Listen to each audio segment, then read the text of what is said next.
for sending out a message on your Twitter feed. All right, everybody. Thanks, everyone, for coming.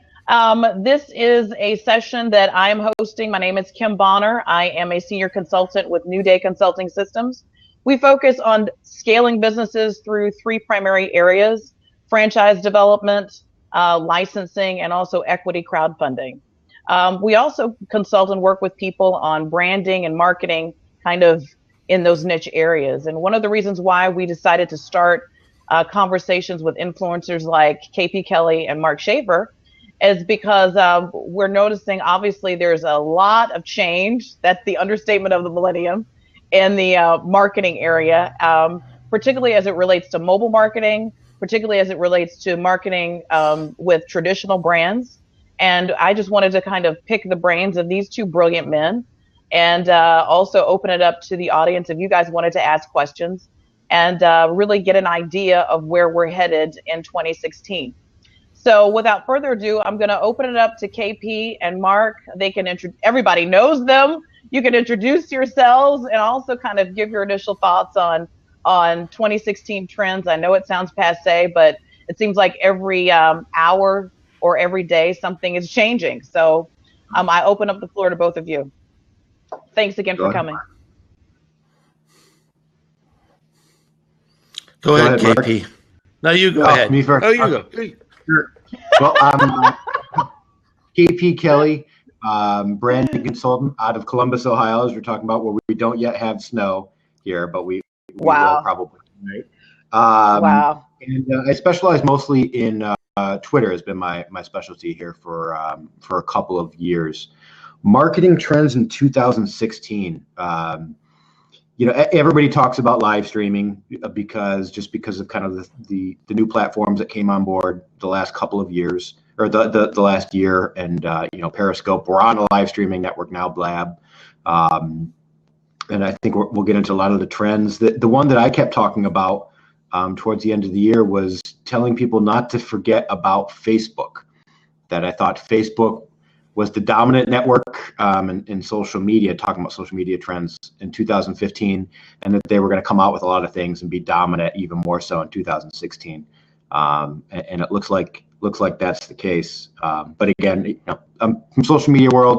Social media is just a small part of marketing. But right. Facebook continuing to dominating, and then the rise of live streaming and Snapchat in my social media world are kind of the major trends right now. Thanks. Well, I'm Mark Schaefer, and I consult on marketing strategy with mostly large brands, but I've also got a place on my site where really anybody can sign up for an hour of my time, which is a lot of fun. I've written 5 books on marketing, and I teach at Rutgers University in their graduate program. And I'm also a speaker. I speak at conferences all around the world. Just got back from India a few days ago, which was a lot of fun. I think for me, something that I've been writing a lot about and speaking a lot about is this mega trend of information density. So I started seeing maybe around 2 years ago that marketing wasn't as easy as it used to be in the social media world, in the content world. And I saw this statistic that kind of blew my mind, that by 2020, the amount of information on the web is going to increase by 500%. And that's a low number. So if you can imagine how big the internet is, in the next 4 years, we're going to have 5 of those. And so do you think do you think it's going to be a little more difficult to be in marketing? We're already seeing social sharing levels go down, social engagement go down, the cost of marketing going up, Facebook organic reach dropping like a rock. Why? It's not some ploy from Facebook. There's too much stuff. There's too much content. The average user on Facebook, the average customer on Facebook, has the opportunity to see 1,500 stories a day if Facebook did no editing. So they have to edit. They've got an algorithm called EdgeRank, and they ratchet it down and ratchet it down. And now, 3 years ago, if you did a really great job creating content for your community, the people who chose to follow you as a business, maybe 30% of your followers would actually see your content. And today, that's about 2. It's about 2%. And it's not the same for every business. Some businesses are having great success with organic reach. If you're in sports or entertainment or movies, something that's really conversational, you're still going to have a lot of organic reach. But for most normal businesses, like me, it's getting harder and harder. And so I think that's really the mega trend that affects everything. It's like a hammer on a forge, pounding our strategies, our budgets, the skills we're going to need to succeed in the next few years. And that's what I've been really dwelling on, almost in an obsessive way.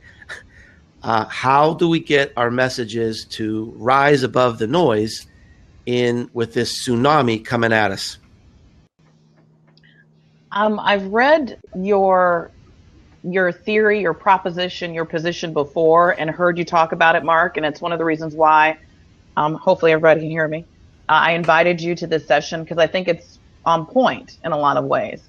But do you think it's simply a matter of content shock, just too much content, or is it content just ratcheting up, but at the same time, people are using these devices, right? And they're not really searching the web like they once did. The consumer's behavior as it relates to digital content, period, is radically different. Do you think that also contributes something to the fact that we're not necessarily reaching the consumer the same way we once were able to do? Well, part of the problem is that there's so much information, and sometimes people become paralyzed. They can't even make a decision because there's this phenomenon going on where people feel guilty for not making a perfect decision because they know there's so much information on the web. They should be able to make the perfect decision. So they search and search and search, and maybe they never make a decision. So one of the things that's happening is they're creating a filter bubble around themselves. In some ways, Google is creating a filter bubble around us because it learns what we want, what we don't want, where we live. So if you search for something and I search for something, we're going to get different results just because of who we are and where we live. The other thing is that a lot of the search results today are coming through something other than search engines. So we're getting a lot of recommendations from apps. We're getting recommendations from Siri. I think in the very near future, we're going to be getting recommendations from IBM's Watson. I think they're coming up with a mobile app. They said in a press release a few weeks ago, they said soon the power of Watson will be in the power of your hand. So that's a game changer because when you ask Watson a question, you don't get links. You don't get blog posts. You get the answer. Right. And so I talked to the developers at Watson and I said, well, how do you view content in this world? And I mean, because I'm thinking, how do I master Watson? Right. Mm-hmm. And they said, well, we really don't think of it as content. We think of it as fuel.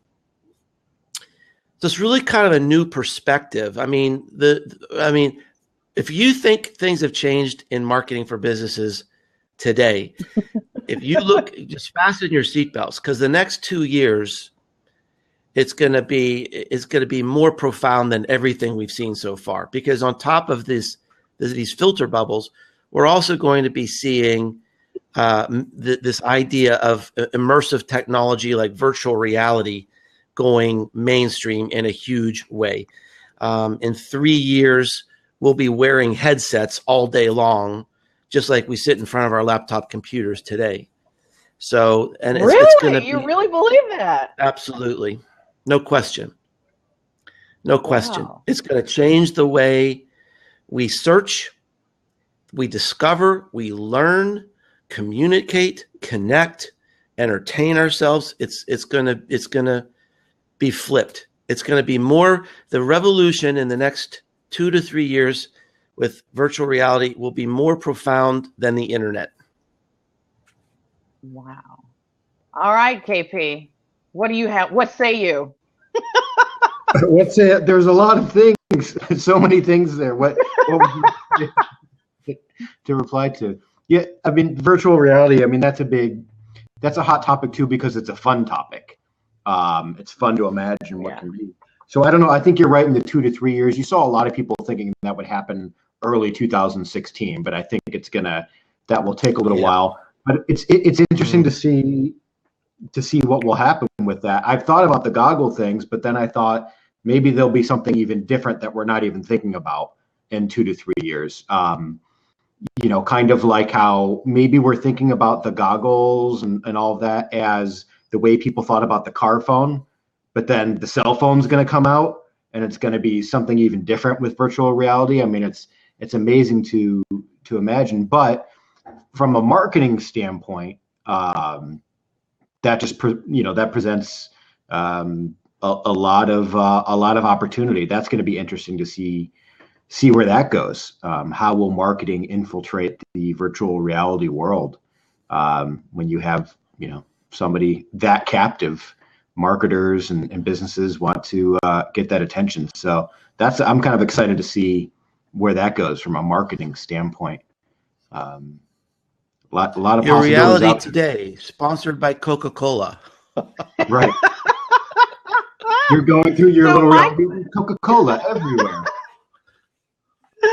So how does the average business, I'm not talking about a big brand, because a big brand can pour millions of dollars into this research, okay, and prepare for something like that. And they probably are right now as we speak. And they're probably working with Mark on a regular basis. But for the average small and medium-sized business, or the companies that I work with, who many of them are startup franchise systems, how on earth are they? What would be your suggestions, both of you, to prepare for this? I feel like every time I say it, revolution, it's overstated, but this revolution that's happening in the next 2 years or so. Is there anything they can do? Well, a reaction I get when we talk about some of these trends in my classes is a lot of the business owners think, oh my gosh, how will I do that? I could never afford something like this. And I don't think it's going to be expensive at all. I mean, technology isn't expensive. I think you're going to have things like WordPress today or Wikipedia. There are these amazing tools that are built by volunteers and they're free. And I think there's going to be plug and play things for virtual reality that are the same thing. So it might be expensive at first, but it's not going to be expensive. And I think it's going to be really important because we talked about the emergence of these filter bubbles. So what's the answer? So let's say the filters around me learn that I like BMW.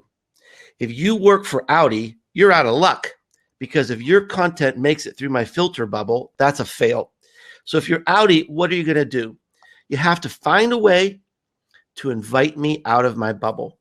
And I think that's going to come through immersive experiences. I think that's going to be the big answer for a lot of marketers, is to create something so fun and so cool that you're going to, put down whatever you're doing for a moment and check this thing out. Well, what if you're dealing with business owners that have absolutely no clue about what virtual reality is? That's going to be very difficult. And I'm serious about that. I mean, I deal with some of them. It's going to be a challenge for them. A huge, what are they? I don't even know if they're called digital dinosaurs. They're going to be called just out of luck. I don't know. What happened to the dinosaurs?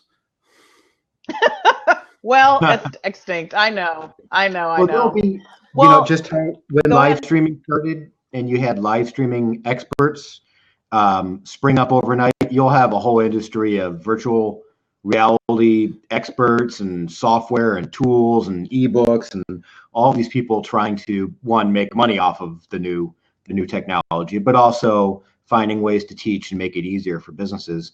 One thing I kind of always mention too, though, is you're talking about the small businesses and especially the ones with very limited businesses, is to realize that, social media is just a part of marketing. And then within that are live streaming, and virtual reality will actually be kind of more overreaching, but that not every different type of marketing strategy or marketing tool needs to be employed by every single business. It would be impossible to do everything for a small business. So it's very tempting to jump on to every new technology, and it's good to generally be aware of them. But some of these things maybe won't be something that a particular business will use, nor should all of them use it.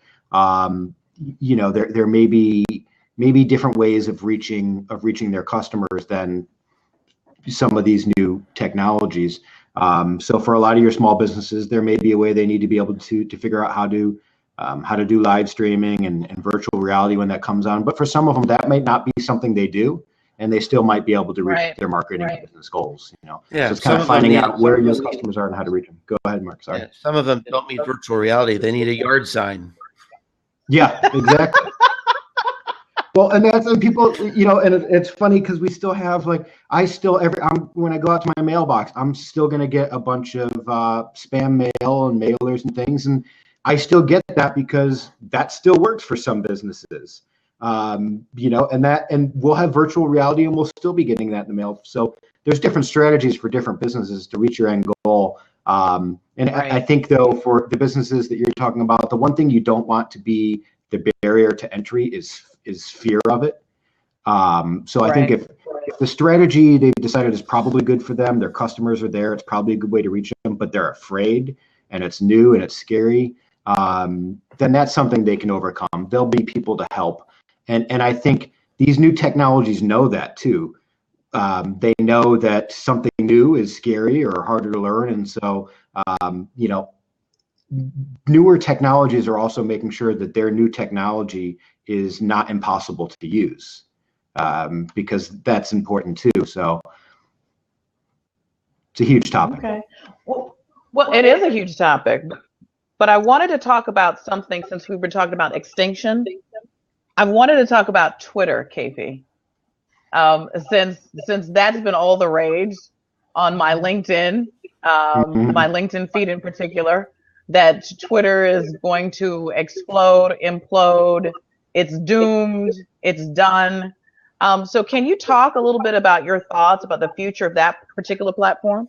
Well, yeah, first of all, I don't think that's true at all. We heard that about Facebook forever, and Facebook's getting bigger. Twitter's not in the position that Facebook is in.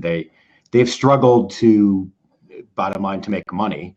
They're not growing at the rate that they would like to, but they are still growing. So that's a good sign. I think it's just such a large network that it's not going anywhere anytime soon.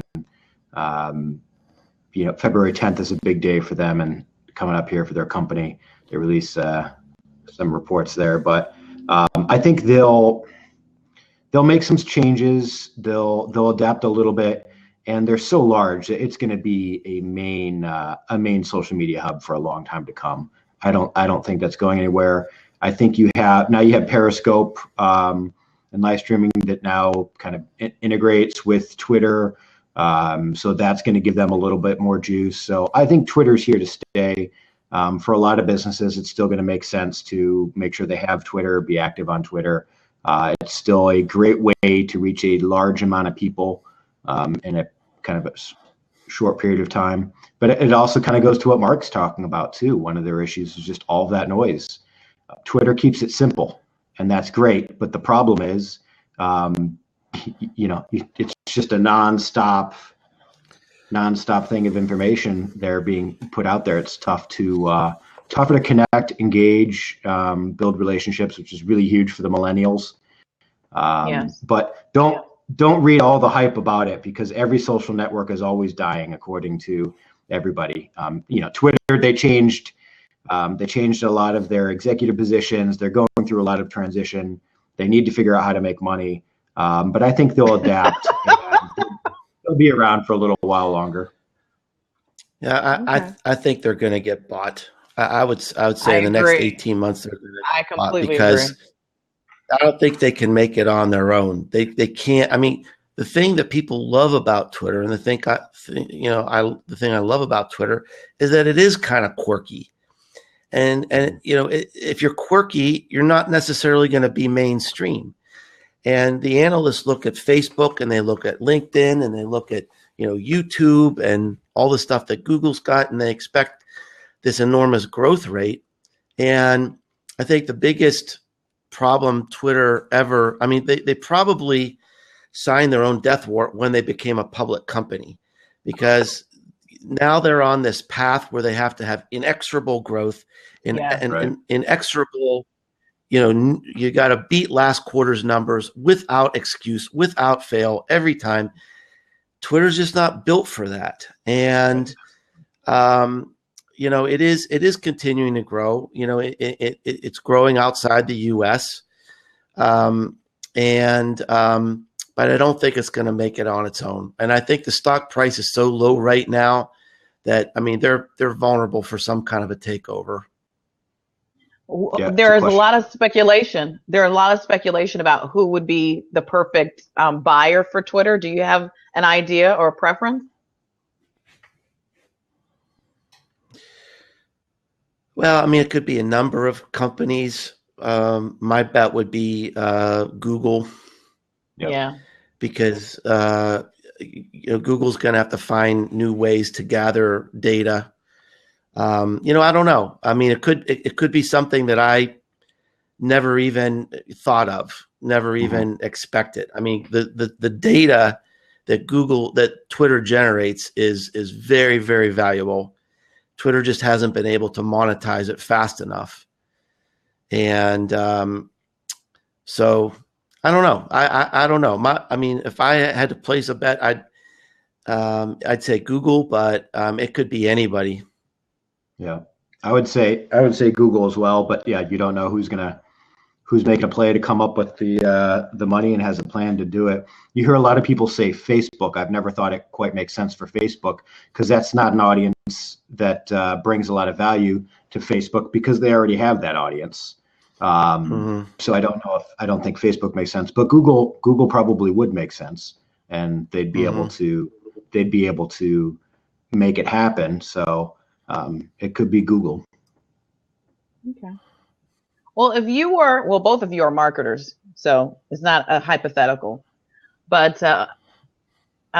just assuming for the sake of argument that you were a CMO at an, let's say a startup or an up and coming business, and you were faced with all these different issues and opportunities and marketing channels. And this idea of the virtual reality that Mark, you discussed earlier, and then the changes going on with social media, content shock, all that kind of stuff. Is it possible to have any kind of cohesive strategy in the midst of that kind of change? Or is it, as it were, you just have a shotgun strategy and hope it sticks? But in the midst of that kind of chaos. You can't do that. Well, I'm just, just being real here. I mean, here's the thing that that I do a lot of workshops, and here's the main message in my workshops is that it doesn't have to be overwhelming at all. And the most important word in marketing is maneuverability. How can we maneuver in our marketplace that we can create leverage? And chances are, more or less, that's going to be dictated to you, because you look at your competitors, what are they doing? You look at your consumers, where are they getting their information? What are their underserved or unmet needs? And so it might seem overwhelming, but it's really not. You probably have a very limited space where you can create leverage and opportunity. And, on the digital space, I mean, look, don't get all shook up about virtual reality right now.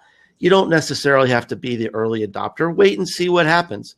I think right now you need to look at your landscape and see what in the digital marketing space makes sense. If does a content strategy make sense? Start with, what kind of helpful content would I create for my business? look at social media kind of as a distribution channel. Everybody says, oh, everything's changing in social media. Where are people spending their money today? Facebook, Twitter, LinkedIn, YouTube, maybe Pinterest. Guess what? That's where they spent money 2 years ago. Right?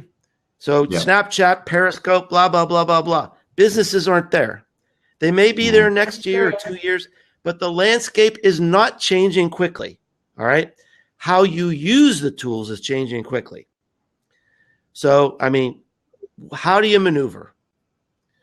What's your content strategy?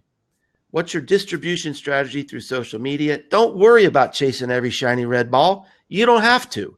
It's not changing that fast. You're probably going to have to get some marketing where the marketing help comes in. Outside marketing help is to help you navigate. All right, now we're on Facebook. Facebook is changing so fast. What worked last month isn't going to work next month. How do I tweak this thing? So, the big, broad things you need to worry about, they've been the same for years, and it doesn't have to be overwhelming. Yeah, I think that's good. You definitely, you need your strategy, you need your plan, and then you want to consistently work your plan. And like you said, be open to adapting to then the changes that happen and consider new technologies.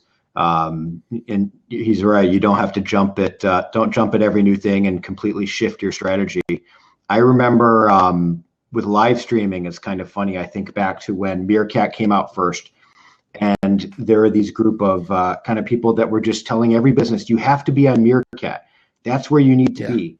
And then 1 month later, these same people who were wearing the Meerkat t-shirt, some of the advice they were giving, were all of a sudden all Periscope all the time. Every business has to be on Periscope. And then about 5 months later, they were like, Periscope is dead. Facebook live streaming is coming out. Every business needs to figure out how to be on Facebook live streaming. And then Periscope made some tiny changes about a week later, and they were like, no, Facebook live streaming isn't for businesses, but Periscope again is where you need to be. So if you kind of jumped on every new thing, it would just be impossible. And marketing hasn't changed. The concept of it hasn't changed, where you have your target customers, clients, and you're just finding ways to communicate with them. And so you find the best way to do that, and you create your plan, you work it consistently, and then having the ability to adapt to changes if you need to, or consider new technology when it comes about. But shifting drastically because something new came out, for the most part, will usually kind of land you in disaster. Will make you a dinosaur. Every year I go to South by Southwest, and every year they've got, here's the hot technology that won South by Southwest. So if you look at the last few years, last year I think it was Ello. No, last year was Meerkat. Okay. The year before that, it was Ello. And there was a period of time people were selling seats to get onto Ello on eBay, right? Where's Ello? Right. Before that, it was Quora. Before that, it was Foursquare. Now, there is a place in the ecosystem for these things, but the strategy should be, do not chase the shiny red ball.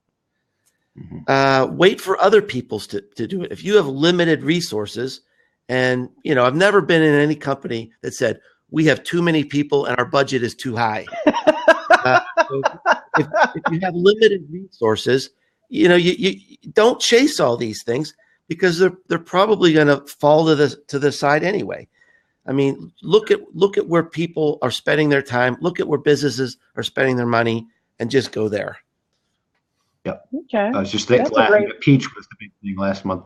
I think, that's a good point. Is you also keep in mind where your customers are. Just because something new and shiny comes out, your customers probably aren't there. So it doesn't make sense to spend your time and money putting tons of effort into something where your customers aren't. You can't drag your customers into the platform that you want them to be in. You have to go to where they are. And as Mark said, they're still in Facebook.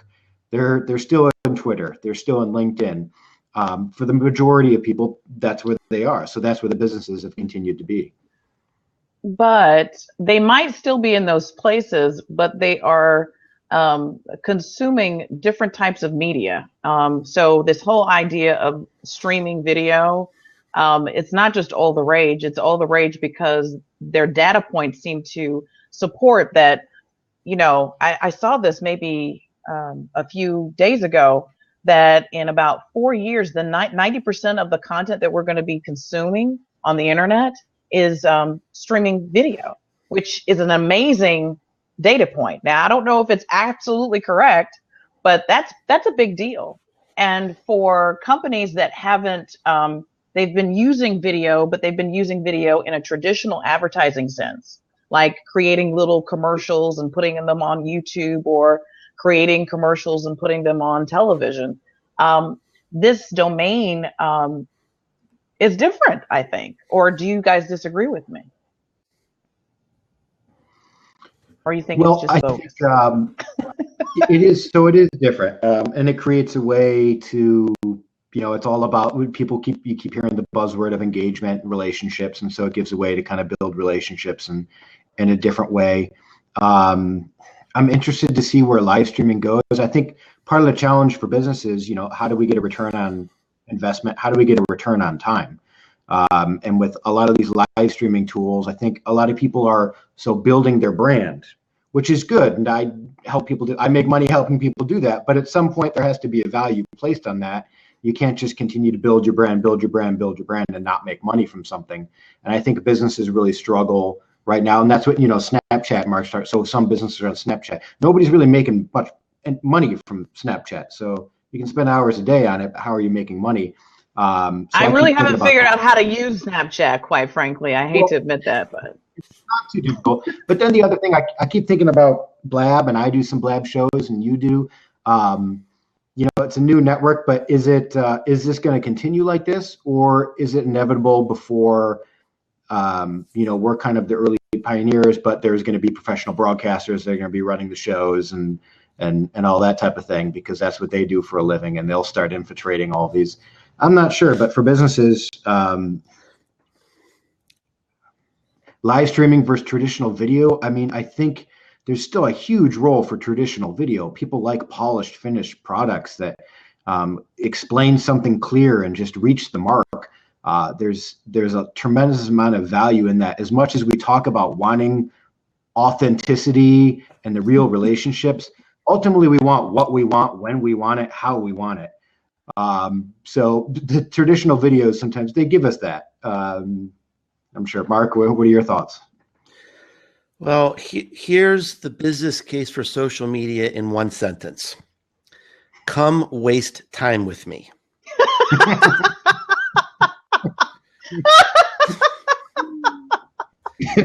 So you have to look at your marketing efforts through that filter. Why would someone waste time with you? Mm-hmm. Why would I spend time with you instead of Grumpy Cat or watering my virtual crops on Farmville? So live streaming, is it going to make up 90% of our content? It will, if it's compelling enough and entertaining enough that people want to waste time with you. Will it work for a business? Yes. If you can compete with mom's cookie recipe and pictures of the grandkids, then people will waste time with you. It's really that simple. If you're going to create streaming videos of you handing a check to the United Way so they can put in a new sewer system in Flint, Michigan, that's probably not going to get many viewers. It's probably going to be a waste of money. But if you create an audience, I think in this environment, branding is more important than ever. Creating an emotional connection between you, your content, and your audience is more important than ever. I think it's a great comment about, could professional broadcasters take over these streams? I think they could if they bring the audience with them, because they're known and they're celebrities and they're trusted. So I think branding is more important than ever to succeed, because if you create an emotional connection where people love you and believe in you and trust you, no matter what platform you're on, streaming video or Twitter, whatever, they're going to follow you because of you. So it's a complicated It's a complicated area, but I think we have to look at, you've got to be compelling. You've got to be inspiring. You've got to be interesting to compete for the eyeballs, because nobody has to go onto Facebook or Meerkat or Periscope. They're going there to have fun. They're actually, they're going there to get away from you and your advertising. I think that's why. That's why Snapchat is so difficult. My daughter was on Snapchat, and I said, "Oh, I've got all these ideas how you could use Snapchat for business." She said, "Dad, don't you dare." That's why they love Snapchat, because the companies aren't there. So once the companies go there, the people are going to move to someplace else. I think you have to respect that. You can't impose our corporate will on people who are there just to have fun. That's true. That's a very good point. Well, how about to kind of follow that train of thought? Is it possible then to, and I think this is what Twitter's trying to do, to create these people who are having fun and turn them somehow into your brand ambassadors, and not take this kind of top-down approach, but harness them to create great user-generated content on these streaming video platforms? Or is that just, is the average consumer just going to look through that and think that that's silly? Or am I crazy for even bringing it up? I don't think Twitter has a strategy. I don't think they know who they are. I don't really know. I don't even know if they have a view of their space in the world. And if you look at all the greatest value created on Twitter, Twitter had nothing to do with it. Twitter didn't create the hashtag. Twitter didn't create Twitter chats. The power of Twitter is through the users. The people found the power. The founders of Twitter could have had no idea how Twitter was going to change the world. It was changed by people, not Twitter. Twitter's big contribution was this Moments thing, which was a disaster. They spent all this money on TV advertising for moments that nobody cares about. They are lost. Strategically, you didn't see the they're Kanye lost. West Twitter feud? Oh my God, that was a huge moment. Well, Kanye is just not in my sphere, I guess. Yeah. I try to the whole Kanye Kardashian thing. Those aren't my peeps. You missed a very funny episode this week, though, I must say. But go ahead. Mark I'm sorry to interrupt. What he's trying to say is he's more of an East Coast rapper. Fan. Me? West Coast. Keep it real, I'm Mark. going to add that. Thank you. I'm going to add that to my Twitter bio. East Coast rapper. Oh God! But great points. I totally agree with you. But that's kind of like Twitter's weakness and its strength is because it has this kind of users have dominated the platform and made it what it is for them, what they need it to be. But at the same time, there's this kind of chaotic, non-existent strategy, to your point. And is that just the nature of social media channels, or can it be done better? I don't know. I'm just throwing it out there, thinking off the top of my head. But I think Facebook is a very well-run company. Mm-hmm. I think LinkedIn is a well-run company. I think Alphabet / Google. I don't understand a lot of the things they do, but they're having some success. But I don't think just because you're in social media it has to be chaos. I think you can be a well-run company. I think Twitter they just haven't had a good leadership and a good vision. Mm-hmm. KP, yep. West Coast. Let's go. Yeah, well, Twitter, and I agree. And Mark hit on some good points about Twitter earlier. Like, if it was acceptable for Twitter to just stay who they have been and just kind of experience small growth and not really add a bunch of features and just continue to be Twitter, that would be great. But they can't do that. They're a public company. They have to keep pushing the earnings, so they have to add new features, and none of those have done real well. But it is a sign of the lack of leadership. In terms of the influencers and that type of thing that you're talking about, I mean, that's one strategy. Is kind of you get a couple of people that are your tribe or your core people, and they're sharing your message. And that's good and all, but that's also for a small business that can work if the people are local and you're selling only local. Now you have a couple local people kind of pushing you. But it's always easier to have somebody that has a large scale influence sharing your message, because you're just going to reach a lot more people. But there's a lot of power, especially in small businesses, and kind of getting those couple of people that are your brand ambassadors. You see that a lot more for businesses. So you hear people talking about it too, the power of the influencers. That's definitely true. But I feel like going back to this whole user-generated content and users having the power, influencers to me look more like the average user. For me, one of the things that I enjoy are kind of the beauty influencers and the vloggers and the bloggers. And these are many of them just, average makeup artists, and they have an enormous impact. Those of us who are into beauty and fashion, they have an enormous impact. And that industry is using them very, very well.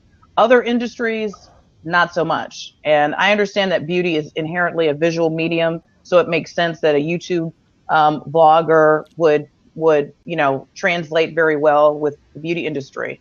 But unfortunately, again, other industries haven't done it very well. And I think, to me, that's the future, and that's where small and medium-sized businesses could actually tap into, customers or customers that use their content and encourage them to, or their product, and encourage them to talk about it more, to get on these streaming video channels and talk about it more. I don't know. But again, the beauty industry has done a great job of user-generated content that helps promote brands. I'm not really sure about other industries, and I'm not really sure why the other industries don't do as well of as good of a job. I don't know. But anyway, thank you guys so much. Were you going to say something? Sorry. Well, yeah, I think you see it in the fitness industry too as well. I think it's some of the larger businesses, they don't need to do that. It's just not part of their strategy. For the small businesses, it can be great. You see this with fitness and beauty, and for a lot of times you can just send somebody who's got a kind of a decent little Instagram niche audience going, or active on Pinterest or something. You just send them some free product, and they're happy as can be. They're representing your brand, and so it costs the company next to nothing. And somebody's out there pushing their name. So that's the appeal too to small businesses. It doesn't really cost you anything. And the person's out there broadcasting your message. So that's a big appeal to small businesses. I started out talking about the trend that I offered was this idea of how do we rise above the noise and information density. And that's what I wrote my new book about, the content code, and to focus on that the economic value of content is zero unless it gets seen and shared. And I've been going all around the world talking to companies and doing workshops, and I'll ask companies, even small companies, do you know who are the people who share your content the most? And the answer is always no. So you talk about influence marketing, that's the place to start. Generally speaking, only 2% of your audience shares your content. You better know who they are. And here's the influence marketing strategy for 2016. Turn that 2% into 3% and then 4%, because there is zero economic value in content unless it is seen and shared. So the people who are sharing your content, those are your advocates. In a virtual way, they're saying, I believe in this. I believe in this product, and I want you to believe in it too. And that's better than any advertising you could have. So, I think that is a keen focus where marketing needs to focus. I think social sharing is probably the best digital marketing metric we can have right now. Awesome. All right. Agreed. I was taking a bunch of notes there too. You fueled a bunch of thoughts. I've been taking notes the entire time. They're all in my book. I will be checking it out. Definitely, definitely. Does anyone have any questions before we wrap it up? I have to actually jump off of this a little early. What's your book's name, Mark? You want to type it in? Content code. The content code. Content code. Wonderful. Wonderful. All right. Any more questions from the audience? Okay. Well, thank you guys so much. You've been a joy to have, and I know you're very busy, but I do appreciate it. And I will definitely, for one, Mark, get your book. All right. Thank you. Have a wonderful weekend. We'll talk later. Take care, everyone. Bye-bye.